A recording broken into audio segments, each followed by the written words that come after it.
नमस्कार, हमारा उत्तराखंड लेकर मैं हूं आपके साथ संदीप निरंजन सरकार। मुख्यमंत्री पुष्कर सिंह धामी ने नेताजी सुभाष चंद्र बोस की जयंती पर मुख्यमंत्री आवास में उनके चित्र पर श्रद्धा सुमन अर्पित कर श्रद्धांजलि दी। उन्होंने कहा कि आजाद हिंद फौज के नेतृत्व करता और भारतीय स्वतंत्रता संग्राम के महानायक नेताजी सुभाष चंद्र बोस ने राष्ट्र की स्वाधीनता के लिए अपना जीवन समर्पित किया। उन्होंने पराक्रम दिवस की समस्त प्रदेशवासियों को शुभकामनाएं भी दी।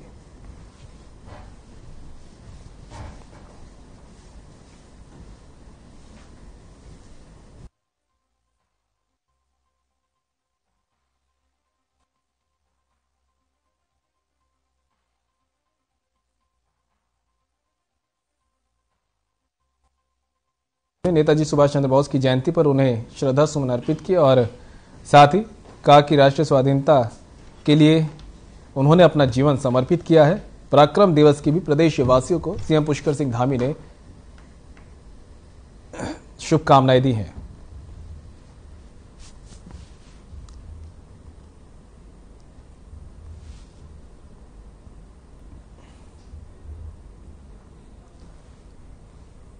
खबर रुड़की से है, जहां बीजेपी ने जिला अध्यक्ष की टीम का गठन किया, जिसमें जिला अध्यक्ष शोभाराम प्रजापति ने आलाकमान का आभार व्यक्त करते हुए कहा कि उनकी टीम में दो महामंत्री, 6 उपाध्यक्ष और 6 मंत्री हैं। वहीं उन्होंने बताया कि गठित की गई टीम में से जिले के 6 विधानसभाओं में से 1 महामंत्री 3 विधानसभा में काम करेंगे और 1 उपाध्यक्ष और 1 मंत्री 1 विधानसभा में काम करेगा। वहीं आगामी लोकसभा चुनाव को लेकर उन्होंने कहा कि भारतीय जनता पार्टी 24 घंटे चुनावी मूड में है और भारतीय जनता पार्टी का प्रत्येक कार्यकर्ता दिन रात 24 घंटे साल के 365 दिन काम करता है। वहीं पटवारी पेपर लीक मामले पर भी उन्होंने कहा कि बीजेपी ही एक ऐसी पार्टी है जो तुरंत एक्शन लेती है। जब भी कोई घोटाला या पेपर लीक हुआ है तो आरोपियों को तुरंत पकड़ा गया। पहली सरकार में तो आरोपी पकड़े ही नहीं जाते थे।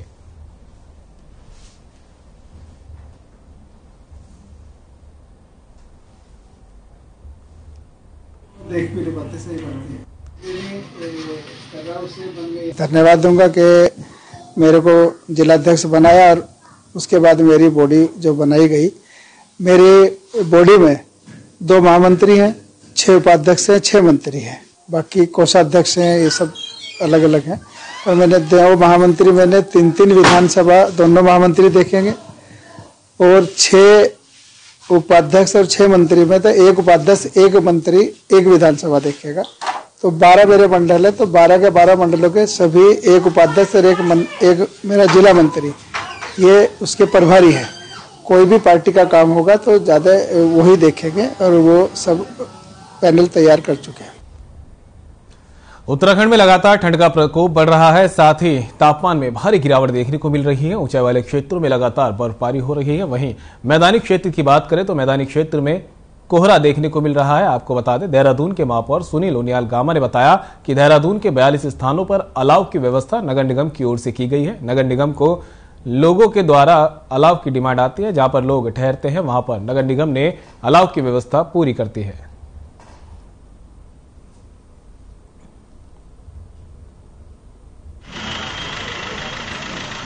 देखिए, अलाव की जो है हमने लगभग अभी 40-42 जगहों में हमारे अलाव जल रहा है और जहाँ जहाँ से भी डिमांड आती है कि यहाँ अलाव की, यहाँ जो रात को लोग जो है बाहर रुकते हैं, ठहरते हैं, आवागमन होता है, तो वहाँ जो है हम अलाव की व्यवस्था करते हैं। फिलहाल हमारे लगभग 40-42 जगहों पे अलाव शहर में मुख्य जगह जल रहे हैं। उत्तराखंड के चमोली जिले के जोशीमठ नगर क्षेत्र में भूधसाव के कारण 9 वार्ड में 863 भवनों में दरारें पड़ गई है, जिनमें से 181 भवनों को असुरक्षित जोन के तहत रखा गया है। जिला आपदा प्रबंधक प्राधिकरण चमोली की ओर से जारी दैनिक रिपोर्ट के अनुसार जोशीमठ नगर क्षेत्र के 9 वार्ड में 863 भवन प्रभावित हुए हैं। सुरक्षा की दृष्टि से जिला प्रशासन की ओर से अब तक 269 परिवारों को 900 सदस्यों को कई सुरक्षित स्थानों पर अस्थायी रूप से विस्थापित किया गया। जिला प्रशासन की ओर से जोशीमठ नगर क्षेत्र के अंतर्गत निवास करने योग्य अस्थायी राहत शिविरों के रूप में 89 स्थानों में 650 कक्षों का चिन्हीकरण कर लिया गया है, जिनमें 2919 लोगों को ठहराया जा सकता है। वहीं नगर पालिका क्षेत्र जोशीमठ के बाहर पीपलकोटी में अस्थायी राहत शिविरों के रूप में 20 भवनों के 491 कमरों को चयनित किया गया है, जिनमें कुल 2205 लोगों को ठहराया जा सकेगा। राहत कार्यों के तहत जिला प्रशासन ने अब तक 500 प्रभावितों को 347,77,000 रुपए की धनराशि प्रभावित परिवारों में वितरित की है। प्रभावितों को अब तक 771 खाद्यान्न किट, 601 कंबल और 995 लीटर दूध, 76 हीटर, 114 डेली यूज किट, 48 जोड़ी जूते, 110 थर्मल वियर, 175 हॉट वाटर बोतल, 516 टोपी, 280 मोजे, 196 शाला और 263 अन्य सामग्री पैकेट का वितरण राहत सामग्री के रूप में दिया जा चुका है।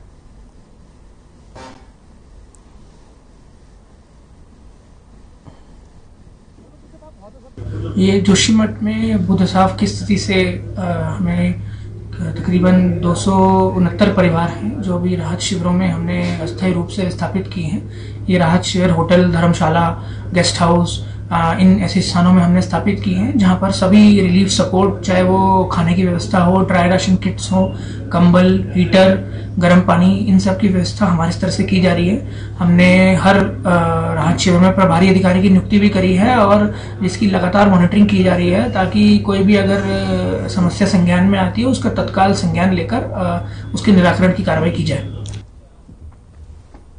बीजेपी प्रदेश कार्यालय में आज आईटी सेल की महत्वपूर्ण बैठक चल रही है, जिसमें प्रदेश भर के आईटी सेल के पदाधिकारी शामिल हैं। आज की बैठक में सोशल मीडिया की नीतियों को लेकर चर्चा की जा रही है। बीजेपी प्रदेश आईटी सेल के प्रभारी शेखर वर्मा का कहना है कि आज की बैठक में आने वाले चुनाव को लेकर भी चर्चा की जा रही है। इस साल प्रदेश में निकाय चुनाव के भी प्रस्तावित हैं और मार्च में बीजेपी सरकार का 1 साल का कार्यकाल पूरा होने जा रहा है, उसको लेकर भी चर्चा हो रही है। सरकार कई तरह के कार्यक्रमों का आयोजन कर सकती है। सरकार की नीतियां, पार्टी संगठन के साथ अन्य मसले को लेकर चर्चा की जा रही है।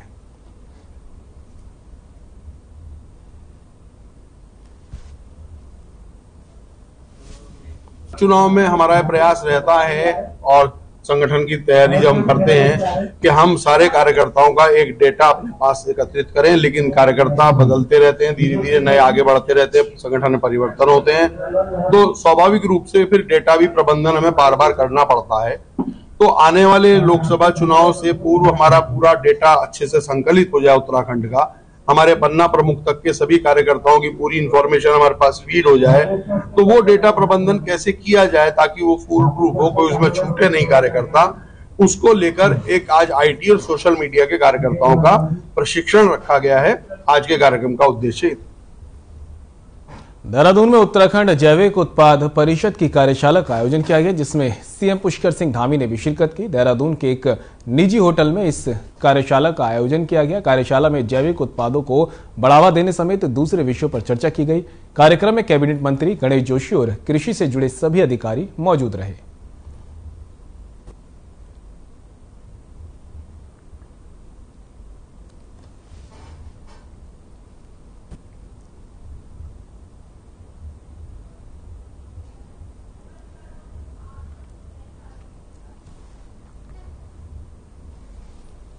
तो एक खबर अब देहरादून से है, जहां बीजेपी के प्रदेश मीडिया प्रभारी मनवीर चौहान ने कहा कि कांग्रेस पार्टी की हाथ से हाथ जोड़ो यात्रा सिर्फ और सिर्फ एक दिखावा है। उन्होंने कहा कि कांग्रेस नेता चाहे वह हाथ जोड़े या कुछ भी करे, इससे कुछ नहीं होने वाला और ना ही कुछ साबित होने वाला। उन्होंने कहा कि कांग्रेस से पहले खुद अपने संगठन के अंदर ही हाथ जोड़ ले तो वो बड़ी बात होगी। सब जानते हैं उत्तराखंड की जनता ने एक बार नहीं अनेकों बार हाथ जोड़े हैं। जनता के बीच जो उनकी कार्यशैली रही है, उनकी सरकार में भ्रष्टाचार से पूरे प्रदेश को डुबाने का काम किया गया था।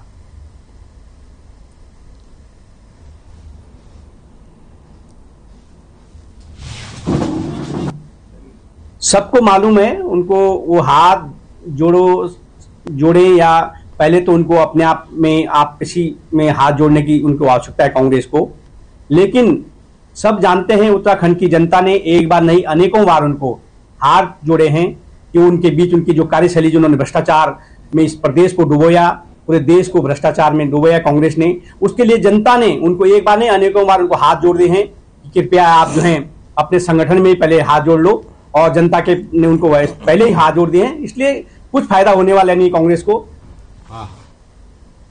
उत्तराखंड कांग्रेस द्वारा आगामी 26 जनवरी से प्रदेश में हाथ से हाथ जोड़ो अभियान की शुरुआत करने जा रही है, जहां इसको लेकर कांग्रेस द्वारा तैयारियां की जा रही है और तमाम कार्यकर्ताओं को यात्रा सफल बनाने की जिम्मेदारी भी सौंपी गई है। प्रदेश प्रवक्ता शिशपाल सिंह बिष्ट ने कहा जिस तरह से राहुल गांधी के नेतृत्व में देश में भारत जोड़ो यात्रा सफल हुई, उसी तरह अब उत्तराखंड कांग्रेस द्वारा प्रदेश भर में हाथ से हाथ जोड़ो अभियान की शुरुआत की जा रही है।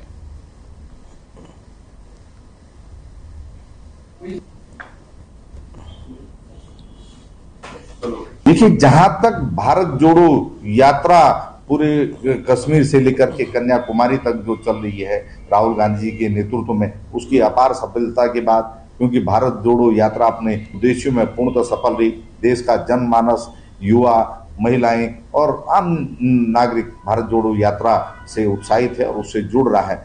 इसी की सफलता को देखते हुए कांग्रेस पार्टी ने अब हाथ से हाथ जोड़ो कार्यक्रम 26 जनवरी से लेकर के और 26 मार्च तक का दिया है, जो देश के प्रत्येक पोलिंग बूथ तक जाएगा, प्रत्येक ग्राम सभा तक।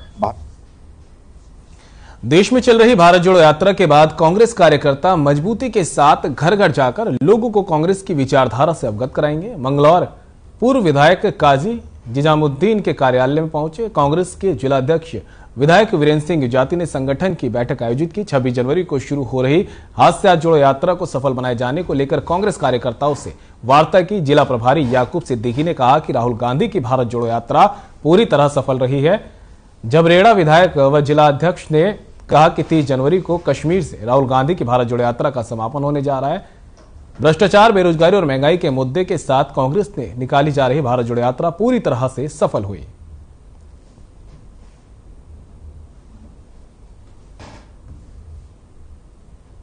देखिए, जहां तक भारत जोड़ो यात्रा पूरे कश्मीर से लेकर के कन्याकुमारी तक जो चल रही है राहुल गांधी जी के नेतृत्व में, उसकी अपार सफलता के बाद, क्योंकि भारत जोड़ो यात्रा अपने उद्देश्यों में पूर्णतः सफल रही, देश का जनमानस, युवा, महिलाएं और आम नागरिक भारत जोड़ो यात्रा से उत्साहित है और उससे जुड़ रहा है।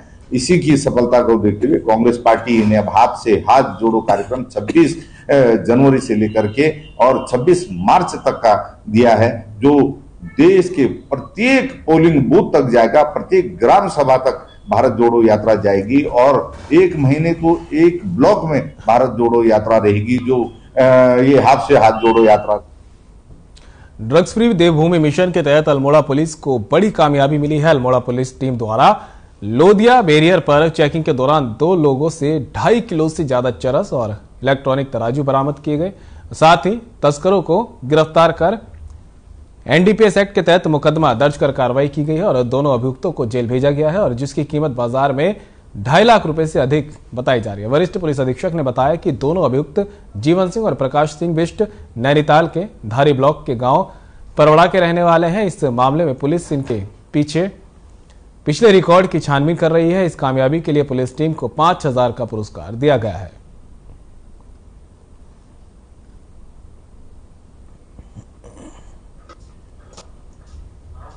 माननीय मुख्यमंत्री जी के नशा मुक्त देवभूमि मिशन 2025 अभियान के अंतर्गत कल अल्मोड़ा पुलिस और एसओजी की टीम के द्वारा एक संयुक्त अभियान में चेकिंग के दौरान 2 लोगों को पकड़ा गया और जिनसे कुल लगभग 2.5 किलो चरस बरामद हुआ है, जिसकी बाजारी कीमत लगभग 2.5 लाख रुपए है।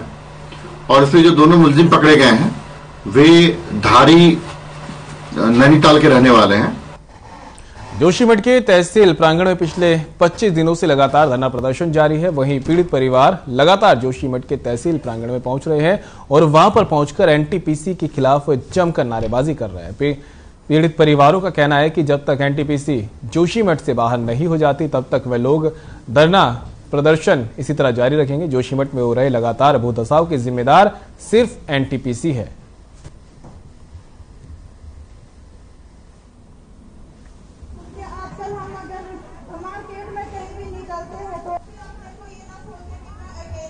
चल रहा है। मेन कारण यह है कि प्रशासन अभी तक अपनी जिम्मेदारी को नहीं समझ पा रहा है। एक हफ्ता उत्तराखंड सरकार कहती है कि हम जोशीमठ में जो नुकसान हो रहा है उसके आकलन के लिए डीएम चमोली हमको रिपोर्ट देंगे और उस रिपोर्ट के आधार पर हम लोग कार्रवाई करेंगे। तो वो रिपोर्ट अभी तक डीएम द्वारा उत्तराखंड सरकार को नहीं दी गई है।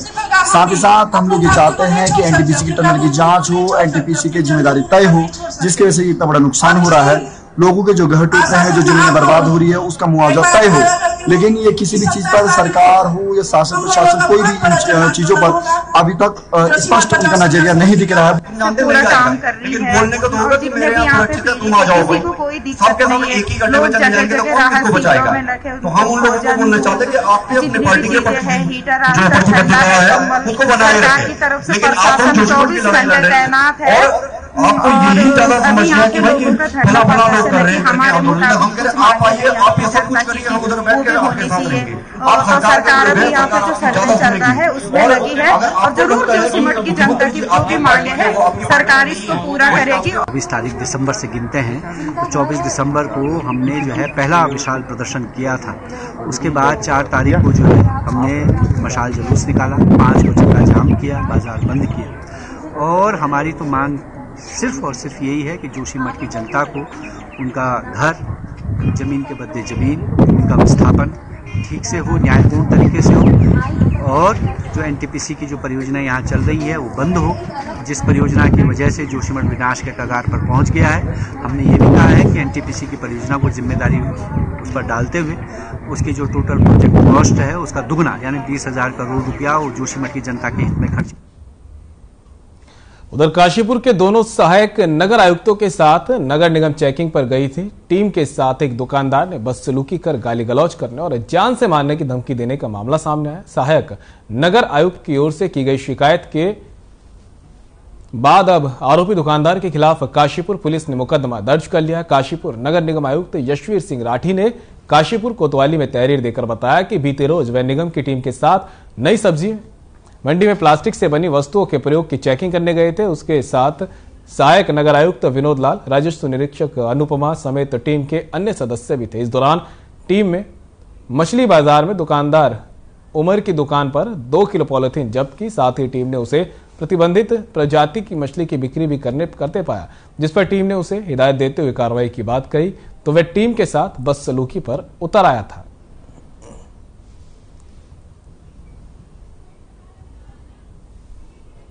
नगर निगम की कंप्लीट टीम जैसा कि पॉलीथीन प्रतिबंधित पॉलीथीन पकड़ने के लिए या अन्य कूड़ा फेंकने के संबंध में चलानी कार्रवाई के लिए निकली थी, जिसमें माननीय हाईकोर्ट के भी ऐसे निर्देश प्राप्त हैं। चलते चलते मछली बाजार में जाकर के हम लोगों ने पॉलीथीन जब्त करने की कार्रवाई की। 2-3 लोगों के चालान भी काटे गए, परंतु एक व्यक्ति द्वारा जबरदस्ती पॉलीथीन में सामान बेचा जा रहा था। 2 किलो पॉलीथीन हमने पकड़ी। साथ में प्रतिबंधित जो मछली मांगूर नस्ल की मछली थी वो भी बेचते पाया गया। ये नगर निगम के एसएनआई महोदय की तरफ से हमारे पास प्रार्थना पत्र आया है, जिसमें हमने जांच करवाई तो प्रार्थना पत्र में उनके द्वारा बताया गया है कि किसी व्यक्ति के द्वारा जब वो बाजार में चेकिंग कर रहे थे और पॉलीथीन अवैध पॉलीथीनों के संबंध में चालान कर रहे थे तो उनके साथ अभद्रता की गई है, उनके सरकारी कार्य में करते समय रुकावट डाली गई है, जिस संबंध में थाने में अभियोग पंजीकृत कर लिया गया है और विवेचना में तथ्यों के आधार पर अग्रिम कार्रवाई की जाएगी।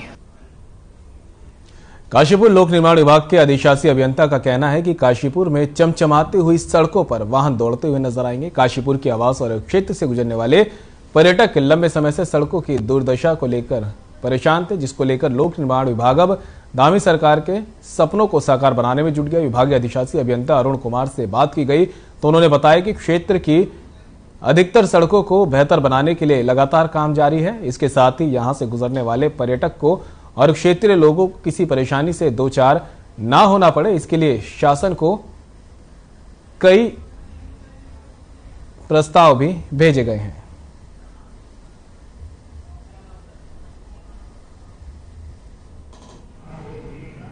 जहाँ तक आपके उसकी बात है कि नए प्रस्ताव के बारे में है, तो नए प्रस्ताव का तो क्योंकि हमारे पास जो सभी जो 3 विधानसभाएं हैं उनका क्षेत्र हमारे उसमें आता है, तो सभी उसमें भेजा गया है। कुछ रिन्यूअल के हमारे काम हैं, जो अभी एक स्पेशल असिस्टेंस में भी हमारे कुछ एस्टिमेट्स गए हुए हैं, उनमें भी स्वीकृति की उम्मीद है। हमने टेंडर उसका वो किया हुए हैं, जैसे एक अलीगंज रोड का है। और टिहरी गढ़वाल के कीर्तिनगर ब्लॉक सभागार में बीजेपी के नवनिर्वाचित मंडल अध्यक्षों का कार्यकर्ताओं ने भव्य स्वागत किया। इस दौरान कीर्तिनगर पुराने पुल से ब्लॉक परिसर के विकास सदन तक रैली का भी आयोजन किया गया। आयोजित रैली में कीर्तिनगर और ग्रामीण अध्यक्ष समेत सैकड़ों की संख्या में कार्यकर्ता मौजूद रहे। इस दौरान नवनियुक्त अध्यक्षों का टिहरी जिला महामंत्री नरेंद्र कुंवर, वरिष्ठ बीजेपी कार्यकर्ता डॉक्टर राकेश मोहन मैठाणी ने फूल मालाओं के साथ स्वागत किया। बीजेपी जिला महामंत्री नरेंद्र कुंवर ने कहा कि बीजेपी कार्यकर्ताओं पर आधारित पार्टी है। पार्टी में युवाओं की विशेष भागीदारी है। यही वजह है कि मंडल अध्यक्षों के पद पर भी युवाओं को ही बीजेपी ने मौका दिया है। तो वहीं डॉक्टर राकेश मोहन मैठाणी ने कहा कि देवप्रयाग विधायक युवा है, प्रदेश के मुखिया भी युवा है। ऐसे में युवाओं को राज्य को आगे बढ़ाने में अहम योगदान देना होगा।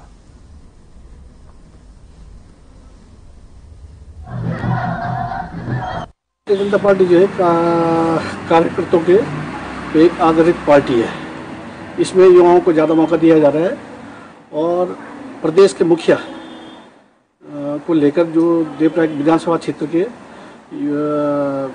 श्री विनोद कटारिया जी विधायक प्रत्यक्ष में, अभी उदाहरण के लिए वो भी एक युवा है और विधानसभा क्षेत्र के भी एक युवा विधायक जो काफ़ी कर्मठ, काफ़ी आदर्श विधायक और युवाओं को काफ़ी मौका दिया जा रहा है।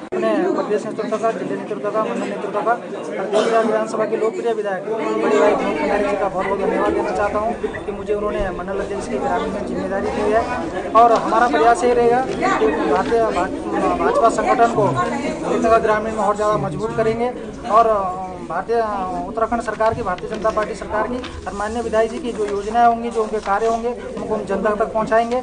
और निश्चित ही जब सरकार की और विधायक जी की योजनाओं को हम जनता तक पहुंचाएंगे, जनता की समस्याओं का समाधान करेंगे। भारतीय जनता पार्टी युवाओं को ही आगे कर रही है और हमारे दोनों युवा जो मंडल अध्यक्ष हैं, आपने देखा होगा पार्टी में भी सब हमारे युवा हैं और युवा शक्ति और जो बुजुर्ग हैं उनका आशीर्वाद से पूरा उत्तराखंड और पूरा भारत इससे तरक्की करेगा और इन लोगों की ऊर्जा देश को मिलेगी, समाज को मिलेगी। निश्चित तौर से भारत इस विषय में आगे तरक्की करेगा। अल्मोड़ा जिले के विकास खंड स्लट में बीजेपी मछौड़ मंडल के हरड़ा में स्वागत समारोह आयोजित किया गया। स्लट विधायक महेश जीना ने हरड़ा पहुंचकर नवनियुक्त बीजेपी मंडल अध्यक्ष गुड्डी देवी को बधाई दी। स्लट विधायक महेश जीना ने कहा, बीजेपी के संगठन की ओर से गुड्डी देवी को मछौड़ मंडल की कमान सौंपी गई है। मंडल अध्यक्ष गुड्डी देवी बनने पर ग्रामीणों और बीजेपी कार्यकर्ता खुश दिखाई दिए। विधायक महेश जीना ने कहा कि बीजेपी हमेशा से ही महिलाओं के सक्षम और समाज में बढ़ चढ़कर आगे बढ़ाने में प्रयासरत रही है। सभी महिलाएं जो जिस पद पर कार्यरत है उसमें स्वयं अपनी भूमिका निभाई है। नवनियुक्त बीजेपी मंडल अध्यक्ष गुड्डी देवी ने कहा, मैंने न्यूनतम श्रेणी में संघर्ष कर इस योग्यता को पाया है और यहां तक पहुंची हूं। जिले में एकमात्र महिला मंडल अध्यक्षता बनने से मैं पार्टी के लिए तन मन धन से काम करूंगी।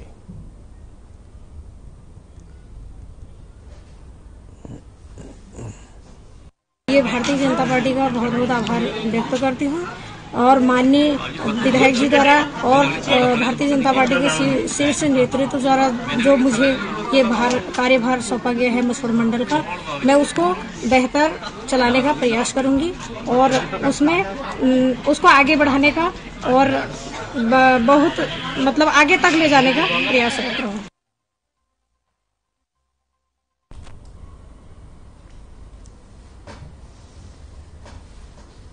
गुरुग्राम शक्ति फार्म के शिव मंदिर के बाबा सितारगंज पहुंचे, जहां उन्होंने बताया कि वे 3 महीने का उपवास रख रहे हैं। आगे जानकारी देते हुए बताया कि जिसमें 3 महीने तक अन्न ग्रहण नहीं करूंगा और मेरा यह उपवास फलहार के ऊपर ही चलेगा। जिसके उपरांत गुरुग्राम के शीतला मंदिर में एक भंडारे का भी आयोजन किया जाएगा, जिस भंडारे में समस्त क्षेत्रवासी पहुंचेंगे और भंडारा ग्रहण करेंगे।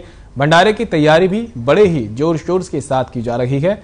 चट बाबा प्रणव गिरी ने बताया कि मैं ये उपवास समाज कल्याण और समाज की सुख शांति के लिए कर रहा हूं, जिससे समाज का भला हो।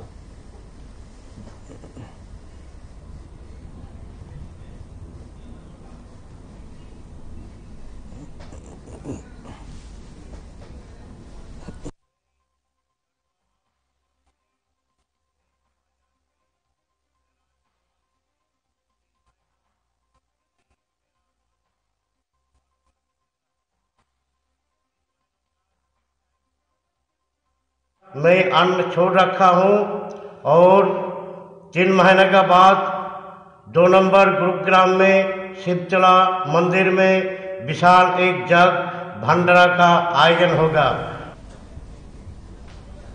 रक्षा मंत्रालय की ओर से दिल्ली में आयोजित राष्ट्रीय रंगशाला शिविर में विभिन्न प्रदेशों और मंत्रालयों की झांकी पेश की गई, जिसमें उत्तराखंड के कलाकारों ने पारंपरिक वेशभूषा में आकर्षक संस्कृति कार्यक्रम पेश किया, जिसे लोगों ने खूब सराहा। इसके अलावा 16 राज्यों के कलाकारों ने अपने अपने प्रदेश की झांकी के साथ प्रस्तुति दी। इस बार गणतंत्र दिवस समारोह में 17 राज्यों की झांकी शामिल की गई। बता दें कि सूचना विभाग के संयुक्त निदेशक और नोडल अधिकारी KS चौहान के नेतृत्व में राज्य के 18 कलाकार गणतंत्र दिवस परेड 2023 में उत्तराखंड की झांकी में भाग ले रहे हैं। गणतंत्र दिवस के अवसर पर कर्तव्य पथ पर उत्तराखंड की ओर से प्रदर्शित की जाने वाली झांकी का विषय मानस खंड रखा गया है। बता दें, उत्तराखंड की प्रसिद्ध लोक कला एपण को भी झांकी के मॉडल में समावेशित किया गया है। झांकी के साथ उत्तराखंड की लोक संस्कृति को प्रदर्शित करने के लिए छोलिया नृत्य का दल शामिल किया गया। झांकी का थीम सॉन्ग उत्तराखंड की लोक संस्कृति पर आधारित है।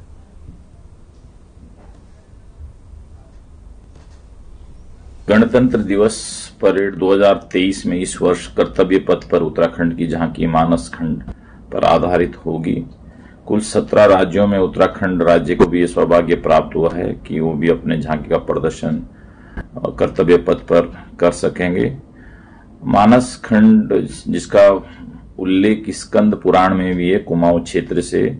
कुमाऊं क्षेत्र में गढ़वाल मंडल चारधाम यात्रा की तर्ज पे जो पौराणिक मंदिर कुमाऊं मंडल में है, उसको देश विदेश में पर्यटकों को परिचित कराया जा सके, इसी के दृष्टिगत रखते हुए राज्य सरकार द्वारा मंदिर माला मिशन के अंतर्गत मानस खंड की झांकी की थीम भारत सरकार को भेजी गई थी, जिसको भारत सरकार द्वारा अंतिम रूप से चयनित किया गया था।